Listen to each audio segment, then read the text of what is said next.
दोस्तों, civil services facts by SR में आपका स्वागत है।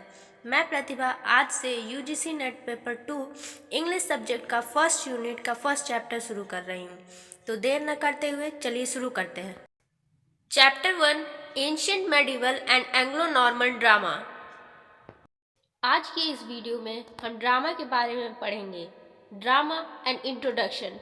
The word drama is derived from the Greek word chan, which means to do or to perform. Technically, it means a deed or action on the stage. Drama has a particular relation with action. A cursory glance at its history clearly shows that since its inception, action has been an integral part of drama.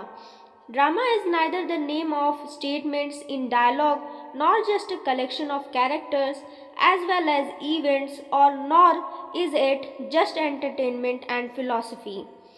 Somewhere it is meant for purification of hearts and sometimes for salvation. Its elements on the one hand include characterization, plot, and dialogue. On the other hand, its stillness, sound, and light. So it is difficult to define drama in brief. Drama शब्द लिया गया है Greek word चैन से, जिसका अर्थ है प्रदर्शन करना, तकनीकी रूप से प्रदर्शन करना किसी मंच पर। ड्रामा का एक विशेष संबंध है एक्शन से। इसके इतिहास पर नज़र डालने पर पता चलता है कि एक्शन एक अभिन्न अंग रहा है ड्रामा का। ड्रामा सिर्फ नेम नहीं है किसी स्टेटमेंट के डायलॉग का, ना ही सिर्फ कलेक्शन है कैरेक्टर्स का, ना ही इवेंट्स का, ना ही सिर्फ एंटरटेनमेंट या फिलॉसफी है। कहीं ना कहीं ड्रामा का यूज़ करते थे for the purification of hearts, और कभी कभी फॉर सेल्वेशन मीन्स मोक्ष के लिए। एक ओर इसके कैरेक्टराइजेशन, प्लॉट और डायलॉग है, तो दूसरी ओर स्टिलनेस, साउंड और लाइट है। इसलिए ड्रामा को ब्रीफली एक्सप्लेन करना मुश्किल है। In literature, a drama is a portrayal of fictional or non-fictional events through the performance of written dialogue, either prose or poetry. Drama can be performed on stage, on film, or the radio. Drama is typically called play, and its creators are known as playwrights or dramatists. Drama depends heavily on spoken dialogue to keep the audience informed about the characters' feelings, personalities, motivations, and plans. Literature में drama के प्रदर्शन के माध्यम से काल्पनिक या गैर काल्पनिक घटनाओं का चित्रण होता है, या तो प्रोज में या पोएट्री में। ड्रामा को स्टेज पर, फिल्मों में या रेडियो पर परफॉर्म किया जाता है। ड्रामा को आमतौर पर प्ले कहा जाता है और इसके रचनाकार को प्ले राइट्स और ड्रामेटिस्ट कहा जाता है। ड्रामा मौखिक संवाद पर बहुत अधिक निर्भर करता है ताकि ऑडियंस को बता सके उस कैरेक्टर के feelings, personality, motivation and plans के बारे में। Now next topic is origin, growth and development of drama. The origin of the drama is deeply rooted in the instincts of mankind. This is true of the Greek, Indian, Chinese, Egyptian and the modern Christian drama. The ancient Greek drama shows close kinship with the religious ceremonies of people. Greek drama is acclaimed to be the earliest recorded form of drama, 5th century BC. It is said to have originated from the Dionysian religious rites and also remained a communal rite during the classical period.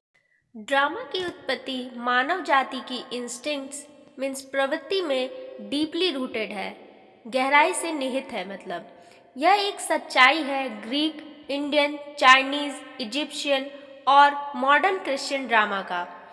यह ancient Greek drama धार्मिक संबंध दिखाता है आधुनिक ईसाइयों के धार्मिक समारोहों के साथ। ग्रीक ड्रामा को ड्रामा का सबसे पहला रिकॉर्ड किया गया रूप माना जाता है लगभग 5वीं शताब्दी ईसा पूर्व से, जैसे कि Prometheus bound and Euphorion which is written in 5th century BC. We don't know the author name of this composition because it's still disputed. और ऐसा कहा जाता है कि यह डायनोसियन धार्मिक संस्कारों से उत्पन्न हुआ था और यह एक सांप्रदायिक संस्कार बना रहा शास्त्रीय काल के दौरान। Dionysius, god of life and death, god of wine and of fertile earth was the father of Greek comedy and tragedy. The dramatist of this age gave insight into the philosophy and religious beliefs of the ancient Greece. These early Greek plays treated life's basic problems with utmost honesty and attacked social ills using legendary and mythological themes. These helped to ensure sanity and balance in the society. Dionysius, जो god of life and death, god of wine and fertile earth माने जाते थे, वो father of Greek comedy और tragedy भी थे। इस as के ड्रामेटिस्ट ने प्राचीन ग्रीस के दर्शन और धार्मिक विश्वासों में अंतर्दृष्टि प्रदान की। इन अर्ली ग्रीक प्लेज ने जीवन की बुनियादी समस्याओं को अत्यंत ईमानदारी के साथ व्यवहार किया और लेजेंडरी एंड माइथोलॉजिकल कथाओं का उपयोग करते हुए सामाजिक कुरीतियों पर हमला किया। इन विषयों ने समाज में पवित्रता और संतुलन सुनिश्चित करने में मदद की। In the medieval period, drama was used to clarify the message of the gospel through the reenactment of the biblical stories during mass gatherings. It was later expanded to include the dramatization of the lives of the saints and other notable stories of the Bible that did not form part of the Sunday's lesson. It was therefore used for the spiritual and moral growth of the people. मध्ययुगीन काल में सामूहिक समारोहों के दौरान Bible की कहानियों के पुनः अधिनियम मीन्स री इनैक्टमेंट के माध्यम से सुसमाचार के विषयों को स्पष्ट करने के लिए ड्रामा का इस्तेमाल किया जाने लगा। बाद में संतों और अन्य उल्लेखनीय लोगों के जीवन के नाटकीयकरण को शामिल करने के लिए इसका विस्तार किया गया। बाइबल की कहानियाँ जो रविवार के पाठों का हिस्सा नहीं थीं, इसलिए इसका उपयोग लोगों के आध्यात्मिक और नैतिक विकास के लिए किए जाने लगा। Drama and theater also played important roles in the social lives of the people in the ancient Roman Empire, England, Germany, and France. Playwrights like Shakespeare, Brent, Goethe, Molière, and others in varying degrees used their works to enable their respective countries to carve out and affirm a unique identity for themselves.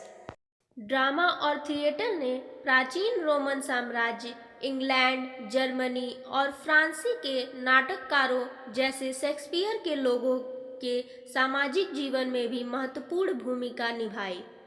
Bread, गोएथ, Molière और अन्य ने अलग अलग डिग्रियों में अपने अपने कार्यों का इस्तेमाल किया, अपने अपने देशों को खुद के लिए एक विशिष्ट पहचान बनाने और पुष्टि करने में सक्षम बनाया। The American industrial sector was radically but positively affected through the intervention of one play, Arthur Miller's Death of the Salesman. This play is regarded as being responsible for the spirit of industrial revolution in America. American industrial sector एक नाटक से मौलिक पर सकारात्मक रूप से प्रभावित था, जो कि आर्थर मिलर्स की डेथ ऑफ सेल्समैन थी। इस प्ले को माना जाता था कि ये प्ले रिस्पॉन्सिबल है for the spiritual revolution in American industry. Africa, Kenya to be precise, a playwright, Ngugi wa Thiong'o, was arrested and detained because of the political and social consciousness which his play I Will Marry When I Want aroused in the audience after the production. The play was written and presented in the Kikuyu language. This enabled the audience to assimilate its message immediately and to react accordingly. Ngugi was forced to exile. Africa के Kenya में precise मतलब स्पष्ट और सही होने के लिए एक नाटककार गुगी वा थायंगो को गिरफ्तार कर लिया गया था और राजनीतिक और सामाजिक चेतना के कारण हिरासत में लिया गया था, जो उनके एक नाटक I will marry when I want के निर्माण के बाद दर्शकों में जगाया गया। इस प्ले को लिखा और प्रेजेंट किया गया किकुयू लैंग्वेज में, जिससे लोग बहुत प्रभावित हुए और इससे जुड़कर अपने मैसेजेस को तुरंत और प्रभावी तौर पर बताने लगे। गुगुयू को जबरदस्ती देश से निकाल दिया गया। The drama of any society therefore reflects the problems, aspirations, philosophy, and cultural background of the people. In fact, the themes have transcended through many dramatic periods. Also, the facts that these plays were performed by professional actors make them a transition between the classical drama and the plays we see today. किसी भी society का drama के ज़रिए उसकी problems को, aspirations को, philosophy को और पीपल्स के कल्चरल बैकग्राउंड को दर्शाया जाता है। वास्तव में यह विषय कई नाटकीय अवधियों के माध्यम से पार हो गया है। यह तथ्य कि ये सारे प्लेज प्रोफेशनल एक्टर्स के द्वारा परफॉर्म किए गए थे, उसका शास्त्रीय नाटक के साथ एक संक्रमण बनाता है। दोस्तों, आज की वीडियो में हमने जाना कि ड्रामा होता क्या है और उसकी उत्पत्ति कहाँ से और कैसे हुई। अगली वीडियो में हम फंक्शंस ऑफ ड्रामा को डिस्कस करेंगे। आज की वीडियो में बस इतना ही। मिलते हैं नेक्स्ट वीडियो में। Thank you.